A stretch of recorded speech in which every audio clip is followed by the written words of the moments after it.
¿Qué tal? Buen día, ¿cómo están?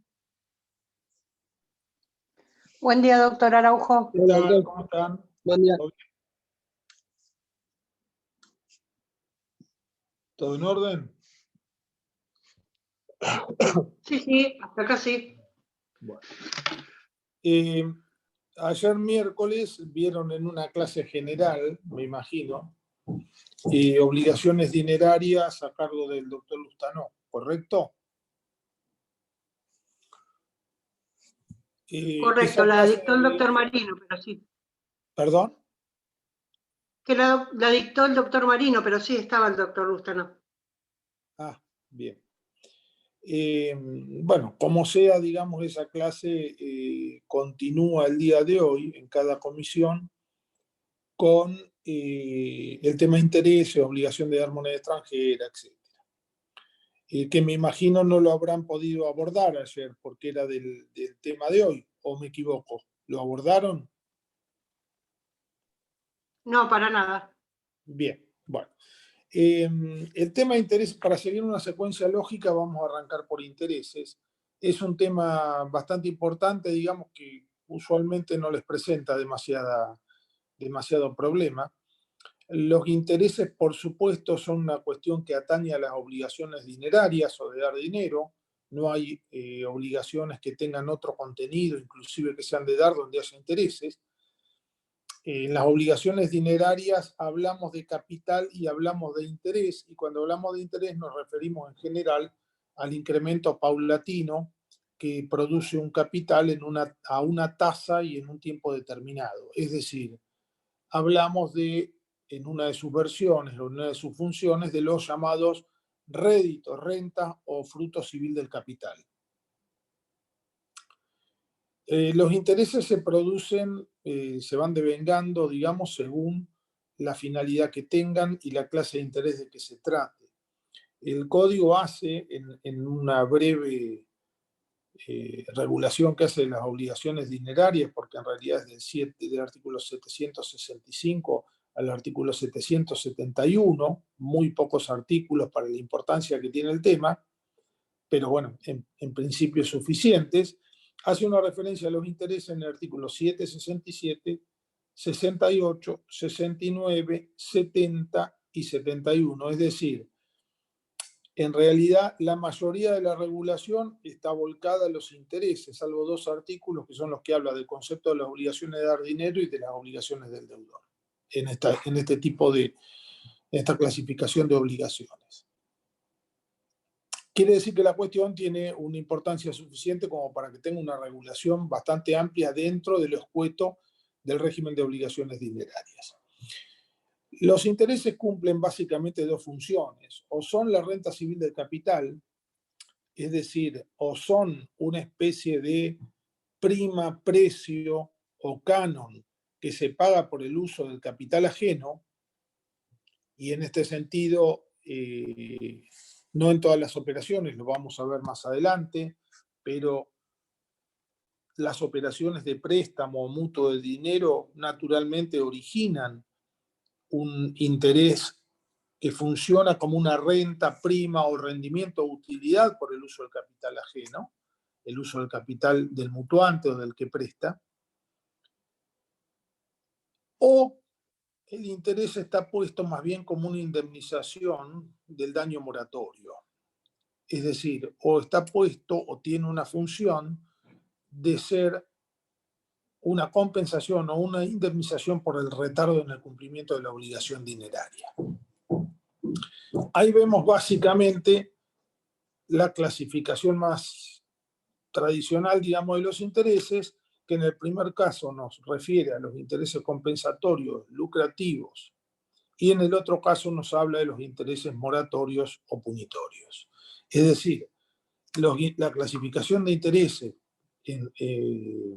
por la función que cumplen, por la función jurídica económica que cumplen, podrá dividirlos en intereses compensatorios o lucrativos o retributivos, toda vez que lo que se trate de compensar la utilización del capital ajeno, o sea, desde el punto de vista del dueño del capital o del acreedor, estamos hablando de una compensación del daño que le genera la privación, a veces voluntaria, de ese capital propio que es utilizado por otro o en beneficio de otro.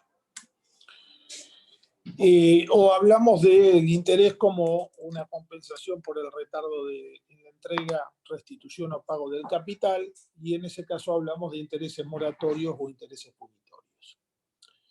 Por supuesto, en los intereses retributivos, compensatorios o lucrativos, lo que vamos a ver es que estos se devengan sin necesidad de que exista mora. Es decir, no es necesaria la existencia de mora por parte del deudor para que el interés se devengue. ¿Por qué? Porque ese interés no tiene nada que ver con la situación de mora. No tiene nada que ver con la situación de mora porque, por ejemplo, si el interés es compensatorio de la pérdida o perjuicio que sufre alguien por el empleo de un capital propio en beneficio ajeno, por ejemplo, el gestor de un negocio ajeno, o el mandatario, o el fiador, que son 3 casos típicos de interés compensatorio de fuente u origen legal, no es necesario, digamos, que la causa fuente de la obligación de pagar intereses no tiene nada que ver con la mora. ¿Me entienden? Tiene que ver con el solo hecho que comenzó a emplearse un capital ajeno en beneficio propio, o alguien fue privado de ese capital en beneficio ajeno. ¿Se comprende esto? Si ustedes algo no entienden, me van diciendo. En cambio, el interés moratorio o punitorio estrictamente tiene que ver con una función compensatoria o indemnizatoria de los daños moratorios. O sea, forma parte de lo que nosotros llamamos la responsabilidad civil del deudor. El deudor debe indemnizar el daño moratorio. Cuando la obligación es dineraria, esa indemnización del daño moratorio se expresa en una obligación de pagar intereses. Con lo cual, lógicamente, se devenga la tasa de interés moratorio, punitorio, únicamente a partir de la situación de mora y como una de las consecuencias que el artículo 730 pone en cabeza del deudor o en perjuicio del deudor toda vez que es moroso. Por supuesto, se pueden clasificar los intereses en legales o convencionales. Es decir, pueden ser legales o pueden ser convencionales según cuál sea la causa fuente de la obligación de pagar. Aquí quiero hacer una digresión, una aclaración. No estamos hablando de cuál es la causa, origen o fuente de la tasa de interés. Estamos hablando de cuál es la causa, fuente de la obligación de pagar intereses, que es otra cosa. ¿Me comprenden? Es decir, esta clasificación responde a la pregunta ¿por qué debo intereses? Bueno, debo intereses porque están pactados o porque la ley lo dispone. O sea, los intereses son voluntarios o convencionales o son legales. Independientemente de que la tasa de interés pueda estar pactada, ser legal o provenir de la actividad judicial. Eso ya lo vamos a ver ahora. Olvidé mencionar que en cuanto a la función, digamos, que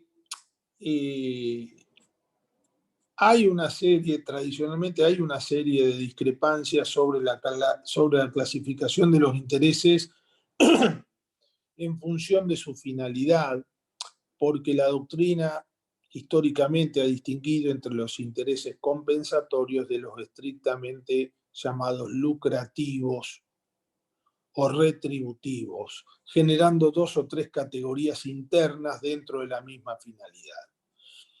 Con lo cual se han llamado lucrativos, digamos, a los intereses compensatorios pactados, con lo cual ahí sí claramente este interés es una retribución, es una utilidad, es un plus que obtiene aquel que, por hacer de eso su oficio, su actividad o circunstancial y coyunturalmente, facilita a otro una suma de capital y conviene una tasa de interés que va a ser lucrativa, digamos, va a ser un lucro o ganancia, una utilidad que la obtenga del capital prestado.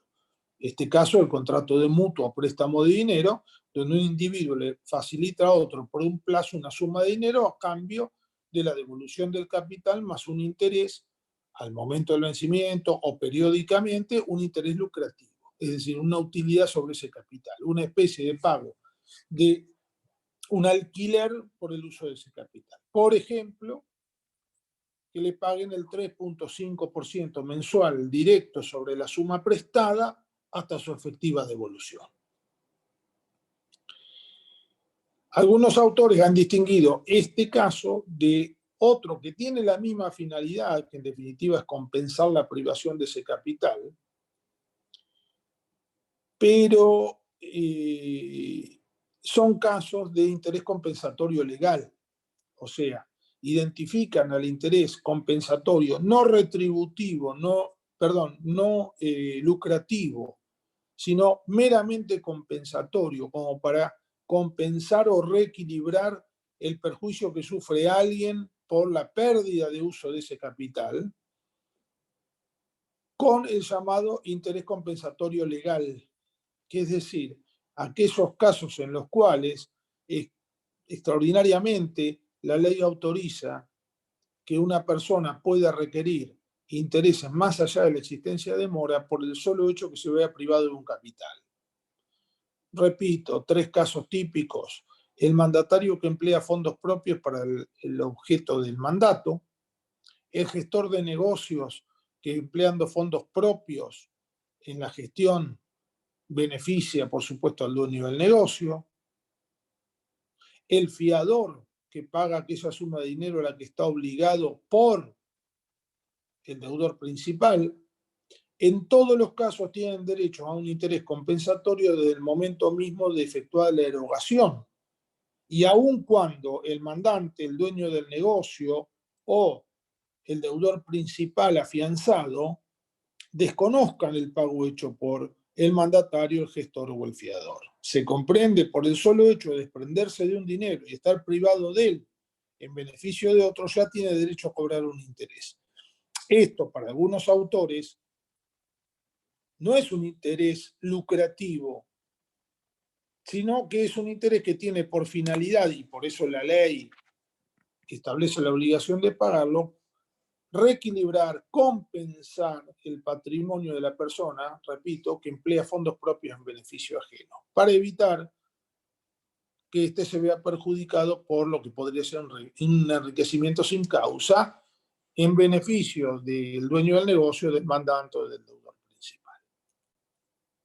Entonces, estas discrepancias, digamos, sobre clasificaciones existen, las van a encontrar en los libros, pero en realidad en el código el interés compensatorio retributivo lucrativo tiene el mismo régimen.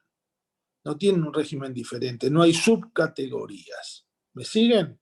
No hay diferencias de régimen entre interés lucrativo, compensatorio o retributivo. Forman parte de un interés que tiene la misma finalidad jurídico-económica: compensar el uso del interés ajeno.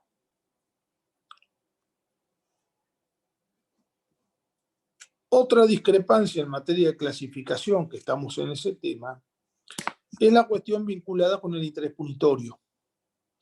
Cuando uno lee el código no se encuentra claramente con una clasificación que dé cuenta de la existencia del interés punitorio. El interés punitorio, para algunos autores, para la doctrina, digamos, mayoritaria, tradicional del siglo XX, era el interés moratorio en su versión convencional. Es decir, era un interés que estaba previsto para el caso de incumplimiento, o sea, de mora, de un incumplimiento relativo, tenía como función compensar o indemnizar al acreedor que no había recibido el capital frente al deudor moroso, pero la obligación de pago estaba establecida convencionalmente y normalmente la tasa también. Entonces, ese interés era entendido como punitorio por el solo hecho de tener esa función, pero ser de fuente convencional. Para otra posición, igualmente atendible, el interés punitorio no estaba categorizado como tal por tener esta función indemnizatoria y ser de fuente contractual o convencional, sino que era punitorio en tanto tenía esta función, pero contenía una especie de pena o multa, un agravamiento que se expresa en una tasa de interés más alta, porque en realidad estaba dirigido a tener una función parecida a la que tiene la cláusula penal, que ustedes ya estudiaron, ¿correcto? ¿Recuerdan la cláusula penal? Bueno, la cláusula penal tenía una función indemnizatoria. Acá el interés, en tanto compensatorio, punitorio, tiene esa finalidad indemnizatoria, pero además la cláusula penal tenía una función convictiva, es decir, trataba de formar el convencimiento en el deudor de la conveniencia de cumplir la obligación principal y no caer en mora, ¿Por qué? Porque la cláusula que contenía la pena o multa tenía un significado de un sacrificio económico más intenso o más importante que el cumplimiento de la pena, que el cumplimiento de la obligación. Es decir, si la obligación era de entregar un caballo que vale 20.000 pesos y la cláusula penal es de pagar 32, justamente la función indemnizatoria está clara, pero fundamentalmente está clara también la función convictiva que tiene, es decir, una función tendiente a obtener el cumplimiento espontáneo y en especie de lo que es debido, porque si no está la amenaza, la admonición de que se va a hacer efectiva la posibilidad de cobrar el objeto de la cláusula penal, que significa un sacrificio económico más importante para el deudor. Entonces, estos autores dicen, mira, el interés es punitorio porque contiene la tasa de interés contiene una fracción de esa tasa, una alícuota de esa tasa, que en realidad expresa una penalidad o una multa para el deudor moroso. Por ejemplo, así se explica que la tasa de interés punitorio sea un tanto más elevada, por ejemplo, que el costo del dinero en el periodo en el cual me dio desde la mora hasta el efectivo pago. O sea, ¿por qué admitir una tasa de interés incluso más elevada que la que tuvo que pagar teóricamente el acreedor para reemplazar el capital que no le devolvieron y no perjudicarse? Digamos, transformó ese perjuicio en una tasa de interés, que es la que él le paga a un banco o a un prestamista, ¿correcto? Que se llama tasa de interés activa. Incluso por arriba del precio del capital que debió sustituir porque no le pagaron, se presenta una tasa de interés punitoria. ¿Por qué? Porque comparte la misma naturaleza de la cláusula penal. Y nosotros recordemos que una de las características de la cláusula penal era su carácter desproporcionado. ¿O no?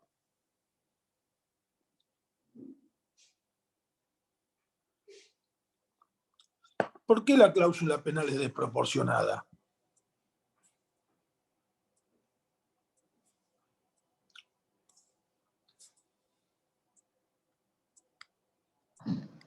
Para que cumpla Para la que se tenga obligación cumplimiento principal. directo de la obligación. Porque si no fuera desproporcionada sería casi una obligación facultativa, es decir, el deudor puede pagar o la obligación en especie o la cláusula penal. Y esa no es la función de la cláusula penal. La función del instituto es justamente ser una indemnización o compensación de daño ya tasada previamente por las partes, o sea, ponerle piso y techo a la indemnización del daño, pero por otro lado, tener un efecto que inste, que convenza al deudor de la conveniencia de pagar la obligación principal. Si tuviera el mismo contenido a cláusula penal que la obligación principal, no tendría ningún objeto. Si por no pagar el caballo, que vale 20.000 pesos, la cláusula penal es 20.000 pesos, es una obligación facultativa. Pago en especie o pago un equivalente, pero el sacrificio es igual. Entonces, en el de interés punitorio lo que veo yo es una tasa superior a la tasa del interés a la tasa de interés que compensa el daño efectivamente causado. Hay acá un castigo, pena o multa para el deudor que no cumple. Esta subespecie, para otros, una tercera clasificación del interés moratorio, tiene una regulación que nos lleva, en definitiva, a que jurídicamente su validez, su composición, su validez como acto jurídico, no me refiero al pacto de interés punitorio, tenga que regularse por las normas de la cláusula penal, porque tiene la misma función que una cláusula penal.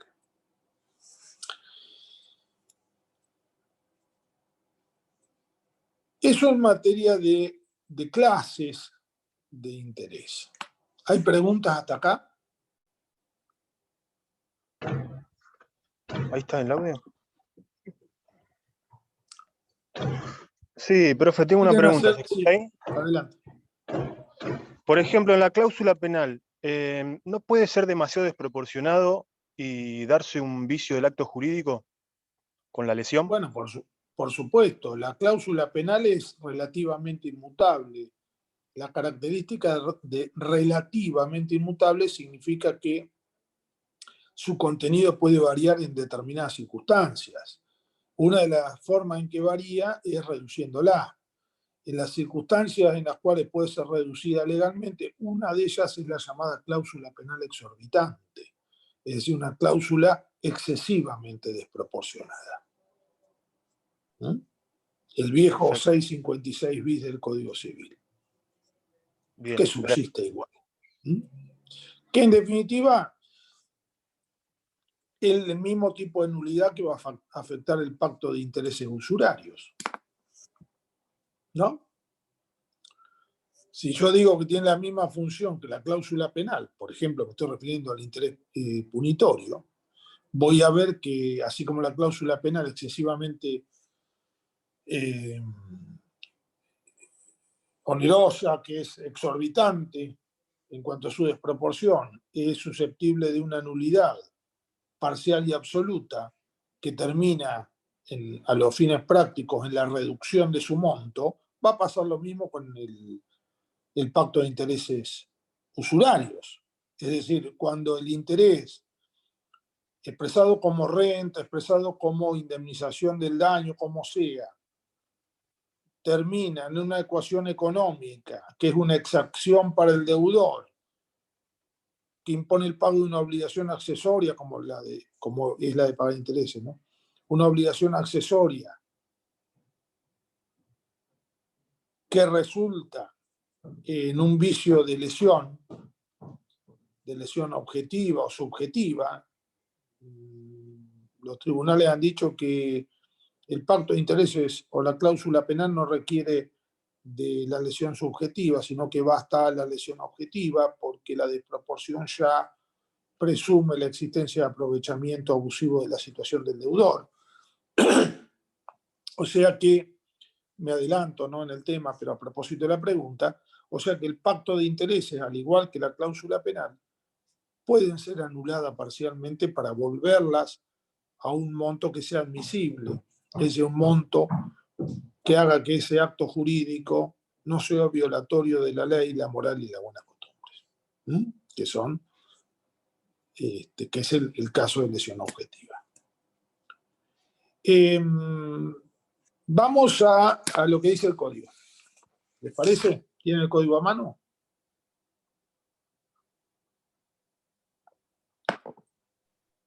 Sí, profesor.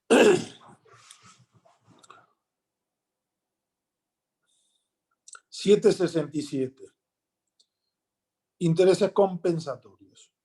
La obligación puede llevar intereses y son válidos los que se han convenido entre el deudor y el acreedor, como también la tasa fijada para su liquidación. Si no fue acordada por las partes ni por las leyes, se refiere a la tasa, ni resulta de los usos, la tasa de interés compensatorio puede ser fijada por los jueces. ¿Cuál es la situación acá? Es bastante sencilla. Pregunta 1.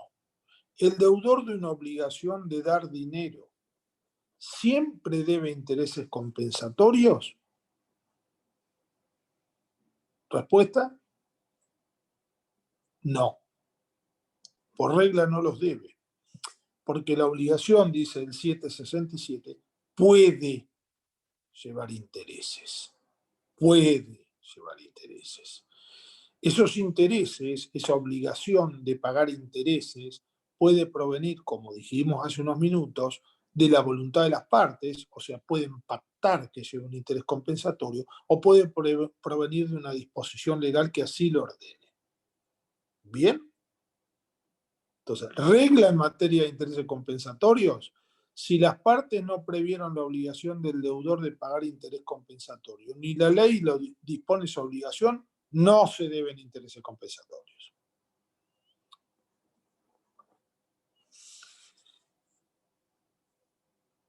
Luego, se refiere a la tasa que no lo voy a mencionar ahora. 768. Intereses moratorios. A partir de su mora, el deudor debe los intereses correspondientes. Entonces, regla en materia de intereses moratorios, ¿cuál es?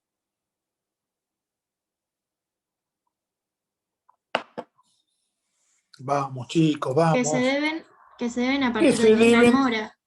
Que se deben. La regla es que se deben. Muy bien. Creo que fue Ludmila.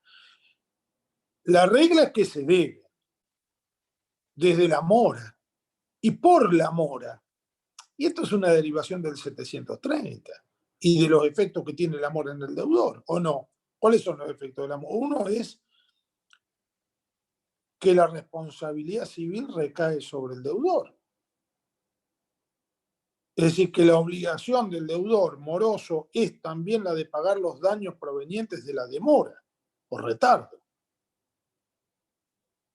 ¿Cómo se llaman esos daños en materia de obligaciones dinerarias? Intereses moratorios. Entonces, toda vez que haya mora, el deudor debe intereses moratorios. ¿Sí?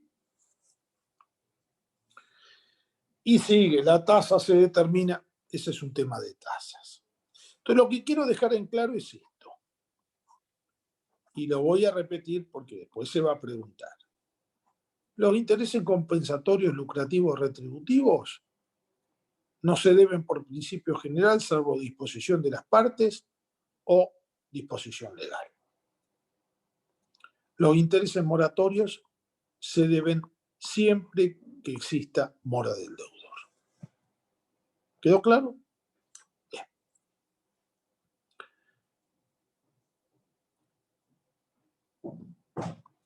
¿Qué interés se debe? No me refiero ya a su origen ni a su finalidad, sino al monto, cuantía o a la entidad de la obligación de pagar interés. Es decir, cómo se establece el contenido de la obligación de pagar intereses. Se establece en función de una tasa. ¿Qué es una tasa de interés? Es una alícuota que aplicada sobre el capital y multiplicada por la cantidad de tiempo transcurrido entre el inicio de la obligación de pagar intereses y hasta el efectivo pago, o sea, desde que se devenga hasta que se cancela el interés, produce una cantidad de dinero como resultante. Por ejemplo, al aplicarse sobre un capital determinado, 100, una tasa de interés determinada, 2%, calculable por 2% mensual, calculable sobre una cantidad de tiempo, 10 meses, que media entre el momento en que se comienza a devengar el interés, si es moratorio, la mora, si es compensatorio, así donde lo pusieron las partes, si es compensatorio legal, desde el momento que la ley indique que se devenga. De suerte tal que la alícuota 2% calculado sobre la cantidad de tiempo me arroja 20%, que aplicado sobre el capital me genera 20 pesos de intereses. Es fácil. ¿No? Ese es un interés simple, no compuesto. ¿Quién fija la tasa de interés? Antes. ¿Cómo se compone una tasa de interés? Una tasa de interés se compone de un interés puro. Perdón que tengo que contestar un mensajito urgente que me acaba de llegar. Estamos hablando de la composición de la tasa de interés. Se compone de un interés puro. Me refiero con esto, por ejemplo, en el interés compensatorio retributivo a la tasa que corrientemente se paga, el precio que se paga por el uso de capital ajeno. Por ejemplo, uno va al banco y dice tasa efectiva mensual 3%. Es decir, que si yo le pido plata al banco me va a cobrar el 3% mensual.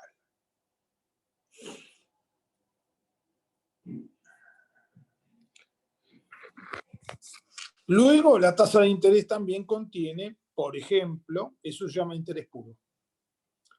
La tasa de interés también contiene impuestos, ¿o no? Por ejemplo, impuestos que graban la transacción que se está haciendo. Por ejemplo, el impuesto al valor agregado grava el interés que cobran los bancos. Quiere decir que adentro de la tasa de interés va a estar el IVA, quizás. Quizá va a haber ley de sello, quizá impuesto de sello, quizá va a haber ingresos brutos, quizá va a haber dentro de esta escoria, digamos, entendido como la parte que no es efectivamente de interés puro, va a haber impuestos. Va a haber gastos administrativos que tenga la entidad bancaria y que vuelque parcialmente en el precio del capital, porque dice, bueno, si esta operación de préstamo me genera un gasto X, lo voy a prorratear.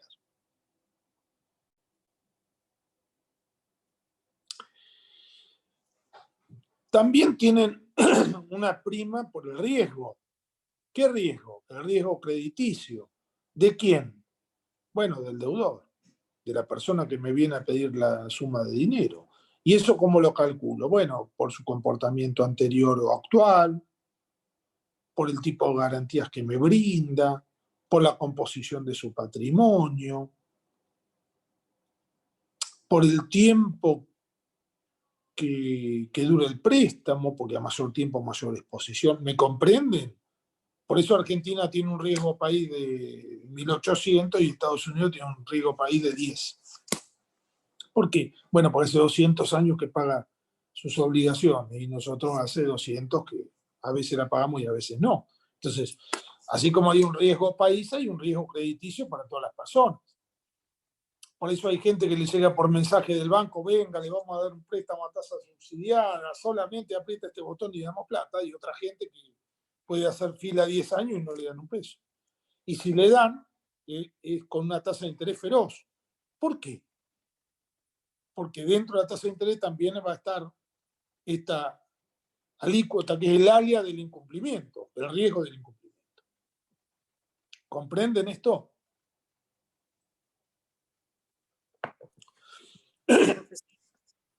También va a haber una parte del interés que va a estar compuesta, y esto es muy claro, por el cálculo de la desvalorización del capital durante el tiempo que dure el préstamo. ¿O no? ¿Ustedes saben cuál es la inflación de los últimos 12 meses?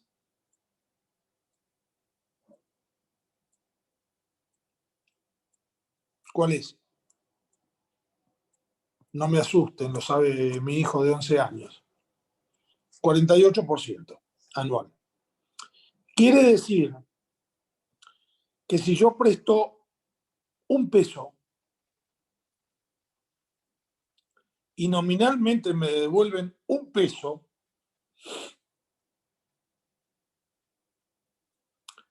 ese peso que me devuelven vale la mitad en términos adquisitivos de lo que valía cuando yo lo presté.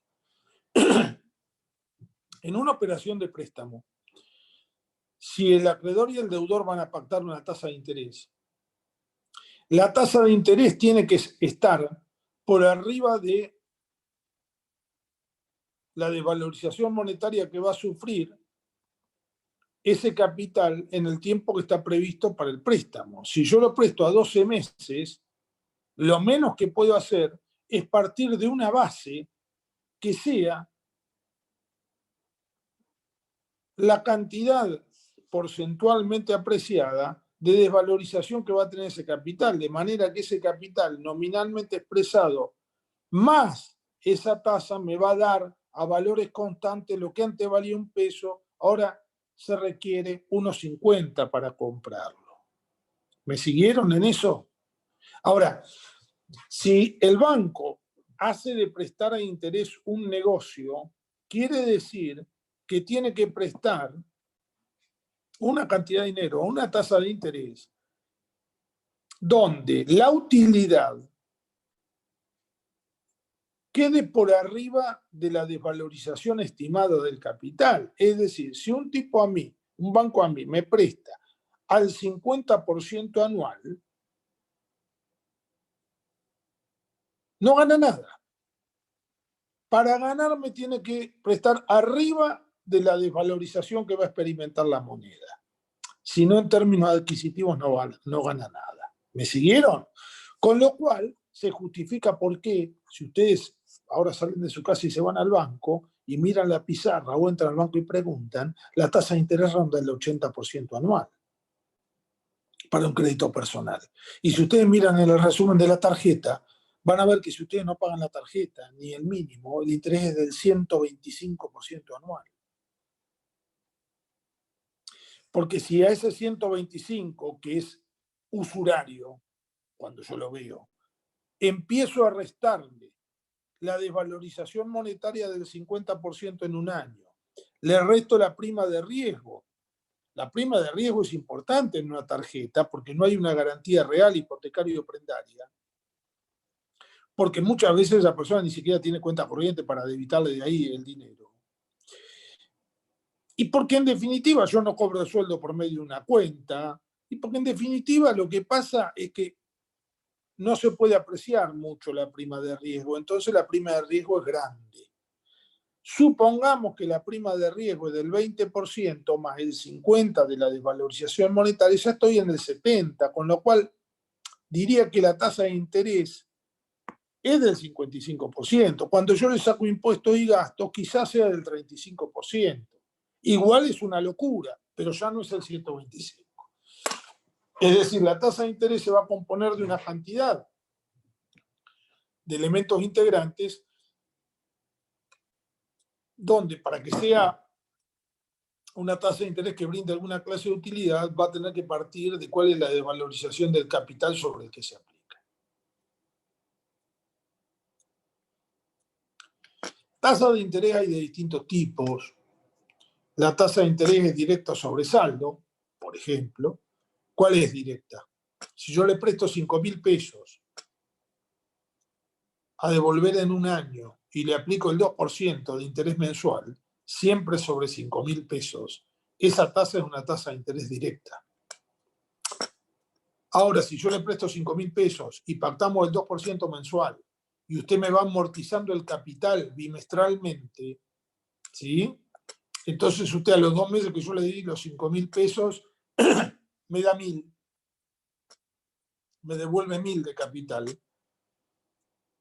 Si el interés sobre saldo ya no se va a devengar sobre 5.000, sino sobre 4.000 en el futuro. Y cuando lleguen otros 2 meses más y usted me devuelva otros 1.000 de capital, el 2% se va a aplicar sobre 3.000 pesos, que son el saldo, y así hasta que desaparezca el capital. La tasa de interés puede ser positiva o negativa. La tasa de interés negativa es la tasa de interés que está abajo de la desvalorización monetaria. O sea, la tasa de interés que está abajo de la inflación es una tasa de interés negativa. Por eso usted puede prestar una suma de dinero o le deben una suma de dinero y le pagan una tasa de interés que esté abajo del 48% y usted recuperó la plata más el interés y perdió igual. ¿No?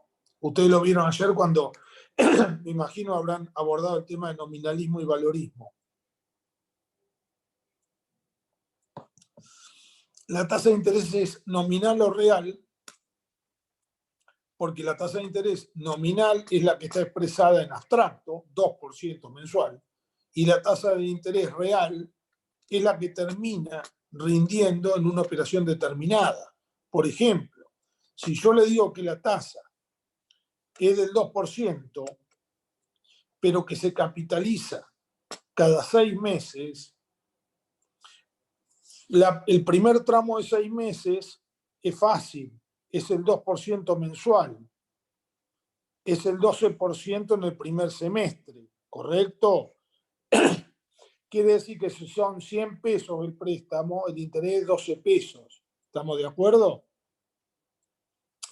Pero como se produce la capitalización de intereses a los 6 meses, el capital en el séptimo mes ya no es 100. ¿Cuánto es? 112. Porque capitalizar significa fundir, unir el capital original con el interés devengado hasta determinado momento. Entonces ahora el capital es 112. Con lo cual, la tasa de interés nominal del 2% ahora se aplica sobre un interés, perdón, sobre un capital que se ha incrementado, aumentado por la capitalización. ¿Va a arrojar la misma suma de dinero? ¿Va a arrojar 2 pesos por mes? No. No, va a arrojar otra suma de dinero. Va a arrojar tanto como 2,24 pesos por mes. Cuando yo haga la operación en un año y sume todo lo que dio el interés y lo compare con lo que significaba el 2%, me va a dar más la tasa que apliqué, ¿no?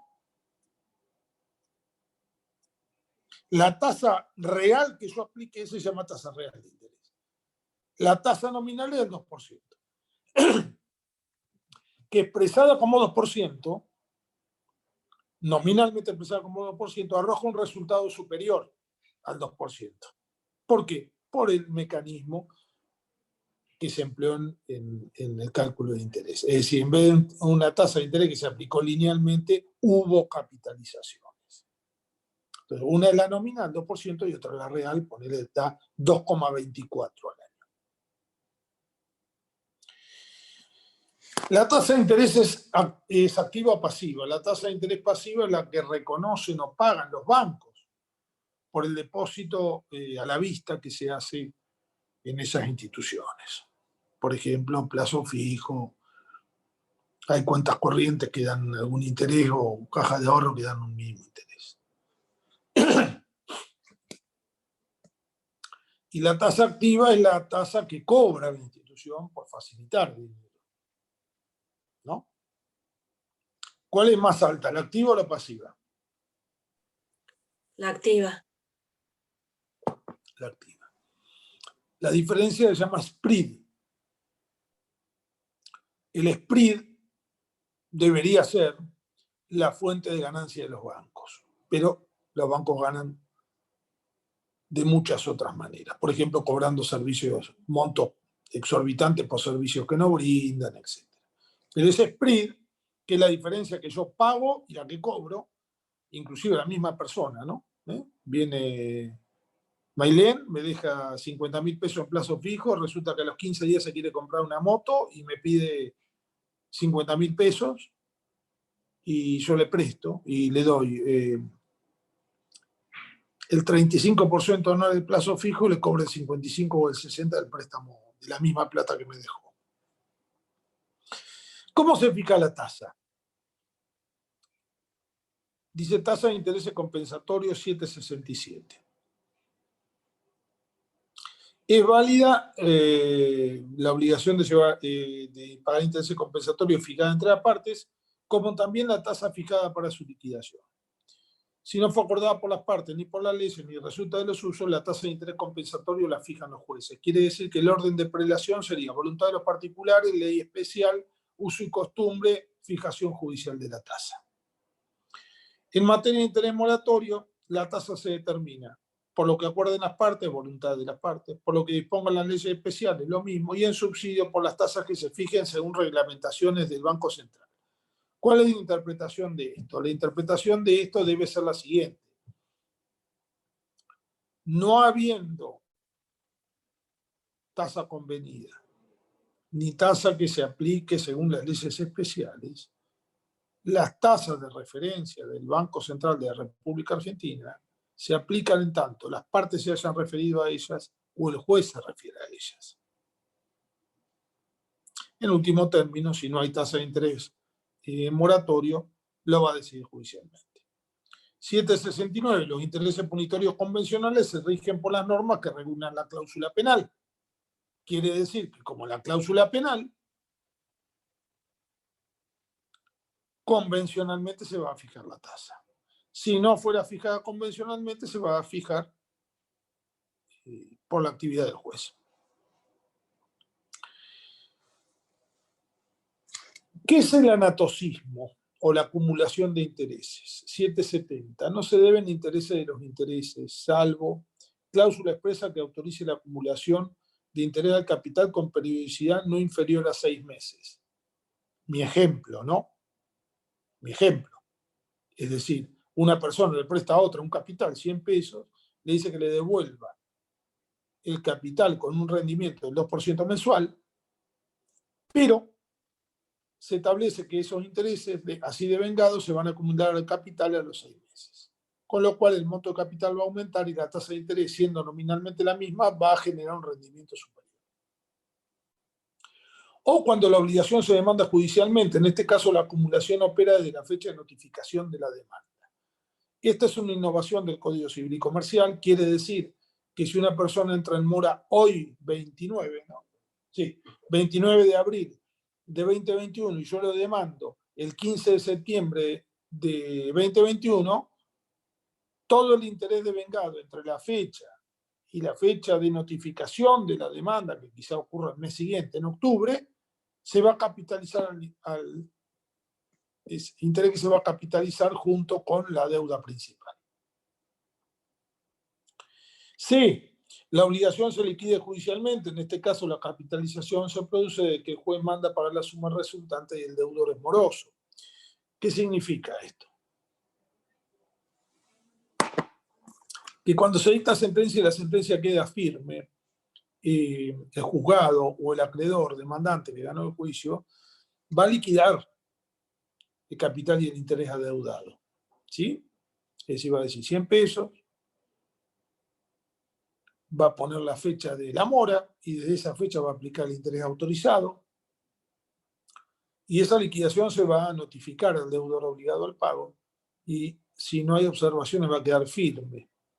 Una vez que queda firme, el juez lo va a intimar al deudor, normalmente por 5 días, para que deposite el dinero resultante. Si no lo hace, se produce una nueva capitalización. ¿De qué? Del capital de condena más el interés liquidado.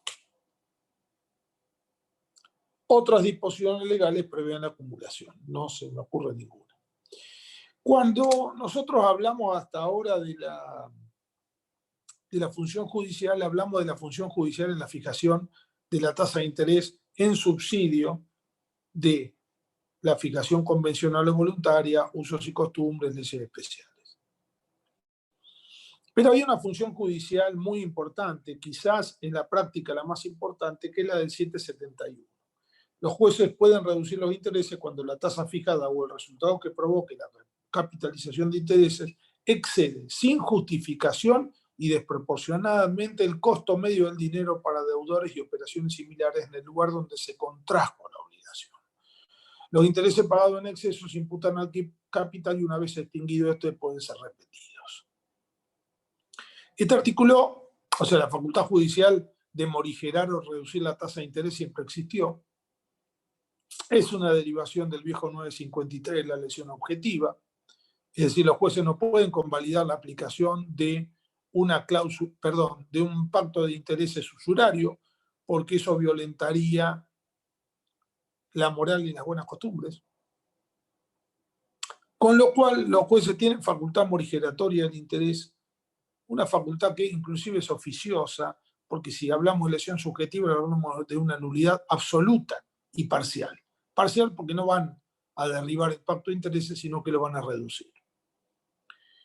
Pero para esto la ley dice que la tasa de interés debe exceder sin justificación y desproporcionadamente. Son dos cosas diferentes. Desproporcionadamente nos remite a la cláusula penal exorbitante. Y allá lean ustedes. Sin justificación, yo creo que es una cuestión que alude más bien a los componentes de la tasa. Hablamos nosotros que hay veces que hay prima de riesgo que componen la tasa que justifican por qué ella es elevada. Si yo presto una operación sin garantía real, con una tasa de interés compensatorio reducida, o sea que la utilidad real del acreedor al prestar es baja, y la tasa, y el riesgo de impago es elevada, hay una justificación por la cual yo con esa calificación le presto caro a alguien. Pero no caro porque quiero obtener una utilidad desmedida, sino caro porque es muy grande el riesgo de que no me pague. Por eso, la ley habla de un cotejo más bien objetivo, que es el costo medio del dinero O sea, ¿cuál es la tasa media para el tipo de operación que celebraron las partes en el momento y en el lugar donde se contrajo la obligación? La novedad del código en este punto no son solamente estas pautas valorativas que antes no estaban, sino la posibilidad inclusive de que los intereses cobrados en exceso puedan ser reliquidados y aplicados al capital. Y en la medida en que el pago de interés haya sido excesivo, haya sido tan importante que el capital se considere cancelado, se pueda repetir lo pagado porque se entiende pagado sin causa o con causa que no es lícita. ¿Qué tal? ¿Van entendiendo? Yo siempre veo las mismas caras porque no cambio, ¿no? Lo veo a Sonia, a Mailén, a Ludmila. Parece que entienden, alguna más que otra, pero voy a empezar a mirar otras caras. Ya empiezo a mirar caras un poco más dudosas. Este me clavó la foto en la cancha de fútbol. Ajá. Profesor, ¿le puedo hacer no la conozco. Pedro me muteó. Bueno, vieron que hay cátedras donde se tienen que poner, tienen que habilitar la cámara, toman lista, qué sé yo, la cantidad de cosas que hacen. Yo les doy la posibilidad de aprender. Si la quieren aprovechar. ¿Le puedo hacer una pregunta? Me quedo ahora con Martina, con Abril, que me muteó, y Matías, ni hablar. Está desaparecido. Vamos a otro tema. ¿Quedan preguntas de intereses? Sí, ¿le puedo hacer una pregunta? Sí. Veo que cuando usted tiene una deuda del impuesto municipal que va con intereses, si usted paga todo junto, le hacen una reducción del 50% de intereses. Sí. ¿Eso encuadraría en algún concepto de los que usted dio? No, eso se llama renuncia a la obligación. Renuncio o remisión parcial de la deuda. Suponga que yo le digo, mire, usted me debe capital, interés, lo que quiera, 500.000 pesos. Jamás me va a poder pagar. ¿Cuánto puede pagar? Y 350. Bueno, listo. Si me paga 350, renuncio al resto. Renuncio a remisión de la deuda. ¿Mm? Hay una advertencia para hacer, propia del régimen de las obligaciones dinerarias, capital e interés. Cuando se deben intereses, el cobro del capital sin ninguna reserva implica la renuncia, una presunción iure de renuncia al cobro de los intereses. Es importante. Esto tenganlo presente. La clase de hoy es larguísima. Vamos a las obligaciones de moneda extranjera. Hay un solo artículo en esta materia.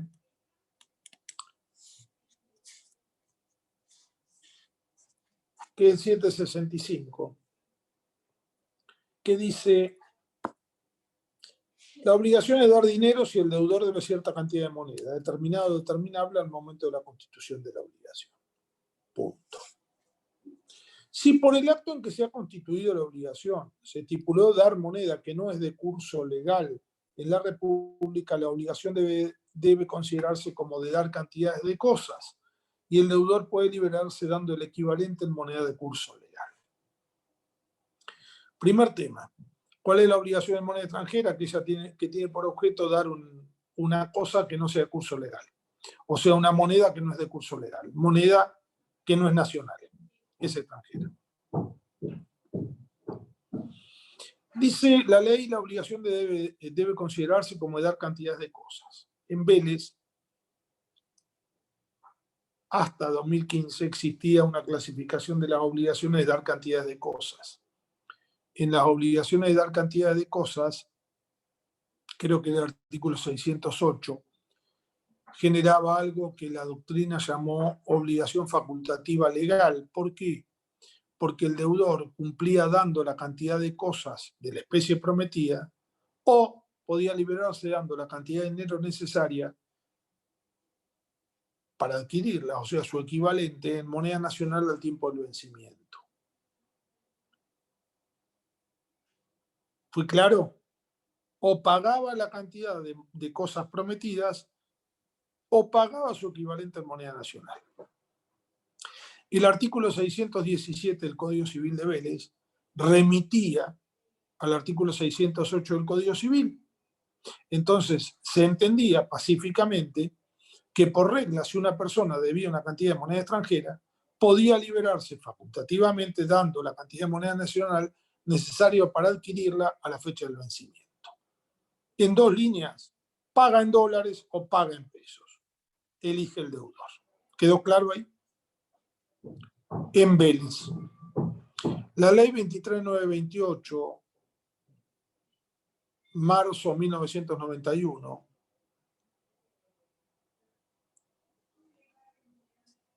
en la presidencia de Carlos Menem, la ley de convertibilidad del austral, que era la moneda nacional argentina, así como hoy es el peso, dispuso, entre otras cosas, la modificación del artículo 617, de manera que el que debía una cantidad o especie de moneda que no es de curso legal en la República, se liberaba única, pura y exclusivamente dando la cantidad y especie prometida.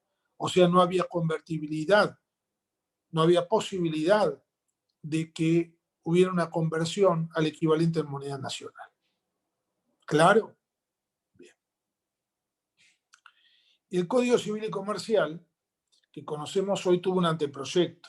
En el anteproyecto, el artículo 765 que leímos, preveía una solución similar a la de la ley de convertibilidad. Ergo, si una persona debía una cantidad de moneda extranjera, se liberaba dándola, y no por equivalente.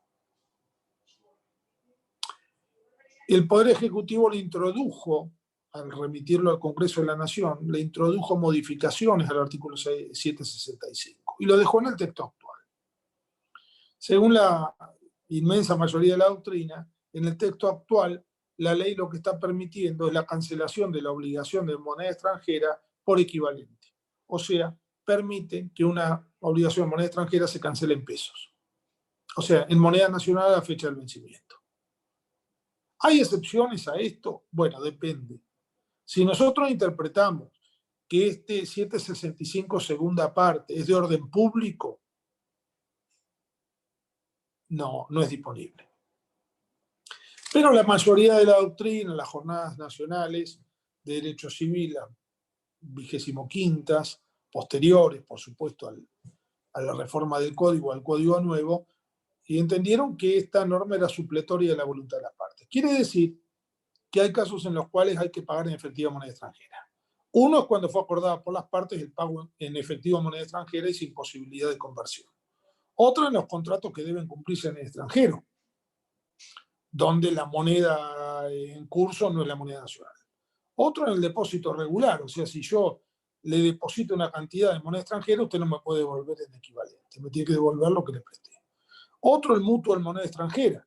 En el mutuo en moneda extranjera, donde yo a usted le presto una cantidad determinada de moneda extranjera, en principio no debería haber ninguna posibilidad que usted me devuelva otra cosa que la moneda prometida. ¿Entendimos cómo funciona el sistema? Hola. ¿Se entendió hasta acá? Sí, se entendió. Bueno, ¿preguntas de obligaciones de moneda extranjera? Este es un tema muy importante, ¿no? Tan importante como que si yo le pregunto si usted vende una casa y dice que le van a pagar $120,000, le pagan 60.000, usted da la posesión y a la escritura le tienen que pagar 60, va a la escritura y le traen la cantidad de pesos para comprar $60.000 en el mercado oficial, ¿usted qué diría? Eso justamente le iba a preguntar. Y yo diría que tiene un problema, ¿no? Claro, porque por la diferencia que hay entre el oficial y bueno, el blue. Para partir de la base que existe una diferencia, hay que responder un problema jurídico. ¿Cuál es? Una pregunta que nadie me hizo. Perfecto, doctor, se paga en pesos. ¿Cuál es el tipo de cambio? ¿No? Nadie pregunta eso. ¿Cuál es el tipo de cambio? Se usa el oficial. Yo diría, el que las partes eligieron. ¿No? El que las partes eligieron. Segundo, si las partes no eligieron ninguno, ¿cuál sería? El oficial. El oficial. O sea, si las partes no establecieron ningún mecanismo de orden contractual para determinar la cotización, tengo que estar la cotización del dólar oficial. Ha habido opiniones, fallos en los últimos meses, que han dispuesto otra cosa. Han dispuesto, no, mire, hay que ir al dólar MEP, o hay que ir al dólar bolsa, o hay que... Pero no tiene mucho sentido el comentario, porque yo les diría lo siguiente, no hay 2 o 3 o 5 o 20 mercados de moneda extranjera, hay uno solo, el oficial. ¿Por qué? El dólar MEP o dólar bolsa no es una operación de cambio de moneda extranjera por moneda nacional, es una operación de inversión bursátil. Por supuesto que tiene como final que se deposita en una cuenta en el extranjero una suma de dólares fruto de la liquidación de las acciones o bonos.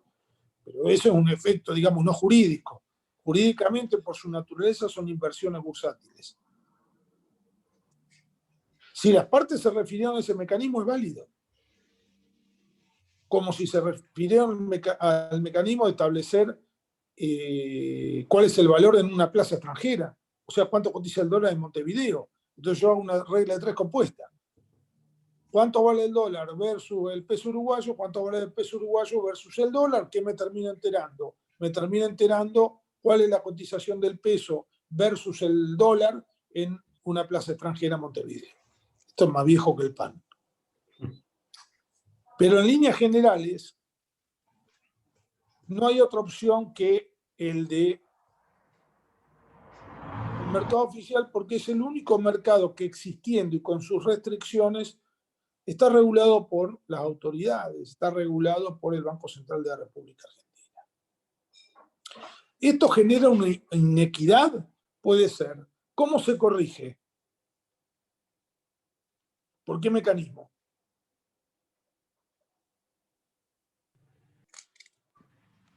Vamos, chicos, ya están avanzados ustedes. Yo le vendí una casa a una persona, la persona me dice, yo le voy a pagar en pesos a 93, cuando el dólar está a 162. ¿Ustedes qué dirían?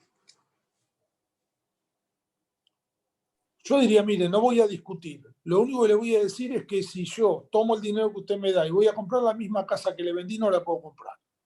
O sea, para mí la obligación se volvió excesivamente onerosa.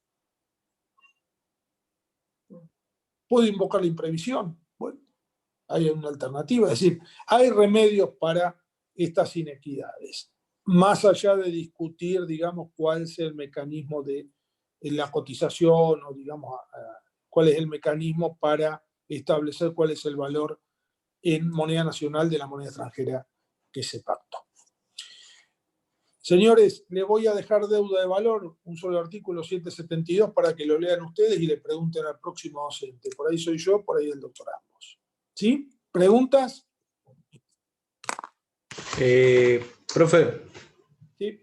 me quedó una duda con la última parte del artículo 771, no la entendí muy bien. ¿Del artículo? 771. Mira, es fácil. Suponete yo inicio un juicio contra el Banco Provincia de Buenos Aires que me dio un crédito UBA, ¿sí? Para la vivienda. El crédito UBA hoy, por los mecanismos de fijación de tasa que se dispusieron casi unilateralmente o unilateralmente, arroja un resultado excesivo. Es decir, el caso de la Facultad Judicial de Morigeración. Entonces yo le puedo pedir al juez lo siguiente. Mire, primero, reduzca la tasa de interés. Y después, ¿vio lo que pagué estos últimos 2 años? Bueno, hagamos lo siguiente. Cuando usted reduzca la tasa en sentencia y diga que en vez de ser el 78% anual, tiene que ser el 50% anual, todo lo que pagué en exceso, dice el 771 última parte, se va a aplicar a cancelación de capital pendiente. Y una vez agotado el capital pendiente, si sobra algo, me lo tienen que devolver. ¿Se entendió? Sí, ahora se queda más claro lo que O sea, se haya yo pagado en le pagué exceso. de más, le pagué sin causa. ¿Me sigue? O le pagué en base a una causa ilícita, inmoral o contraria a buena costumbre. La obligación en esos casos es de reembolso, de restitución. ¿Se entiende? Sí, Entonces la ley, a los fines prácticos, dice lo siguiente: si un tipo pagó de más porque el interés resultó usurario, esa demasía vamos a aplicarla al capital que pueda deber. Ahora, una vez que se agotó el capital, porque pagó tanto de más que ya no ya canceló inclusive el capital, devuélvanle la plata. Es muy claro, muchas gracias. Bueno, esa es la idea. Les dejo un saludo grande, buen fin de semana. Por mi parte no los vuelvo a ver durante esta semana y nos queda el 772, léanlo, ¿ok? Que sigan bien. Gracias. Gracias.